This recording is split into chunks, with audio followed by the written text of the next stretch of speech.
耶穌嚟到就死咗啦。哎呀，細佬你點樣啊？細佬，你快啲起身啦，細佬。耶穌啊耶穌，你喺邊度啊？點解你唔嚟醫細佬啊？你醫咗好多個人。如果今日你喺度嘅時候，細佬一定能夠好翻㗎。細佬，馬大同瑪利亞用布將拉撒路包好，安放喺墳墓裏面，然後用石頭將墳墓嘅洞口封住。耶穌喺邊度呢？哦，原來呢幾日耶穌喺其他嘅地方醫治、幫助同埋教導當地嘅人。當主耶穌知道拉撒路病得好嚴重嘅時候，耶穌就對門徒話：拉撒路嘅病咧，其實咧係唔至於死嘅。呢件事發生咗咧，係要證明上帝嘅榮耀嘅。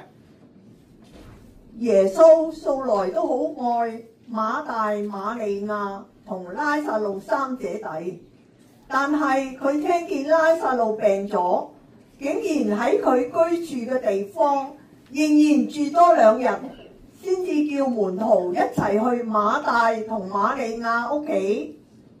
我哋而家一齊去猶太啦。夫子唔好去啊！猶太人成日想害你，無論發生乜事你都唔好去啊！佢哋會害死你㗎。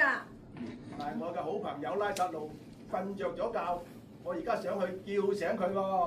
主啊，唔好去啊！拉撒路佢既然病過，瞓着覺，咁樣佢自己就會起翻身㗎啦。主啊，你唔好去啊！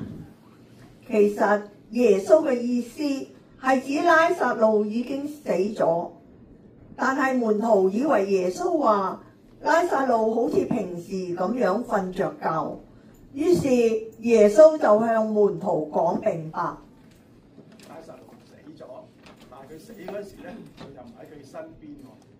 發生呢件事咧，其實咧都係要你哋多啲相信嘅。而家我哋一齊去伯大尼啦。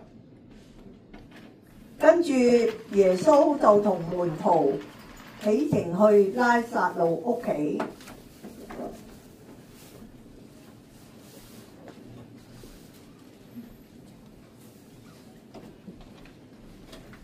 喺拉撒路屋企嗰陣時，佢哋眾人見到佢死咗都好傷心，但係等喺度一等下，耶穌都未嚟，於是耶穌就嚟到㗎啦。拉撒路埋葬咗喺墳墓已經有4日，馬大同瑪利亞喺屋企想念拉撒路，傷心哭泣嘅時候，耶穌嚟到啦。當馬大知道耶穌嚟咗，就立即衝出去屋外面去迎接耶穌，並且俯伏喺耶穌嘅腳前。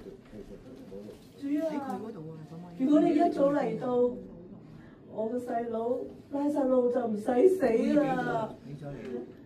但係而家無論你求乜嘢，神都會聽你㗎。啊嗱，你唔使咁悲傷，你個細佬拉撒路咧係一定會復活㗎。復活，我知道。當世界末日嘅時候，拉撒路會同所有人一齊復活，到時我都會見到佢嘅。復活係我，生命又係我。相信我嘅人雖然死咗，都係會復活嘅。而家活着相信我嘅人咧，係永遠都唔會死嘅。你信唔信啊？我信，主啊，我信你就係基督。我一直都相信你就係彌賽亞，神嘅兒子。於是馬大就去揾埋瑪利亞，帶耶穌去安葬拉撒路嘅地方。眾人到咗拉撒路嘅墳墓，耶穌見到墳墓前面俾一塊大石頭擋住，耶穌就吩咐眾人挪開石頭，將呢個石頭挪開佢。主啊，唔可以㗎，因為拉撒路已死4日啦，佢個屍體已經腐臭啦。我唔係講過俾你聽咩？只你又有信心，就可以見到神嘅榮耀嘅。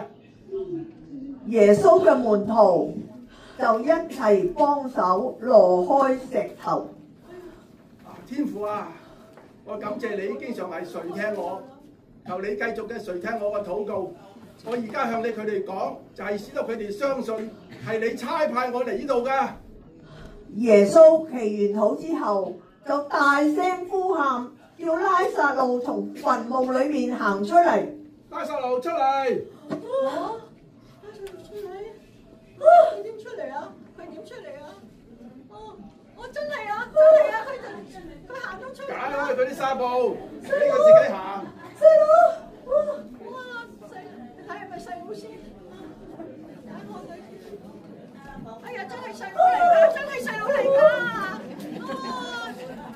細佬，拉撒路父子啊！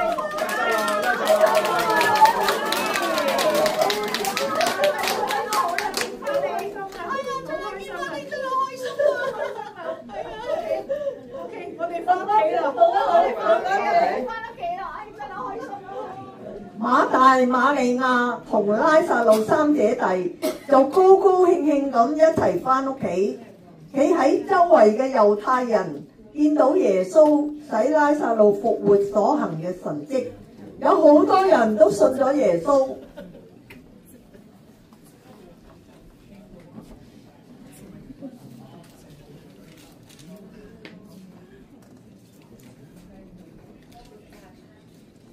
嗱，好特別嚇，拉撒路咧就死咗，咁啊復活。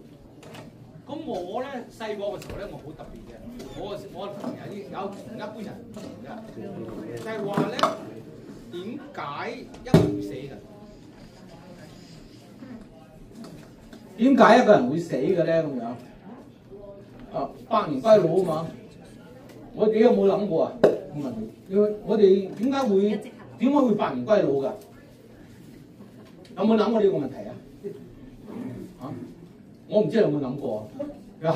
個個都係㗎啦，你年紀大一路就後生咁啊，到中年咁啊，到老年咁啊，老年就走㗎啦，個個都係嘛？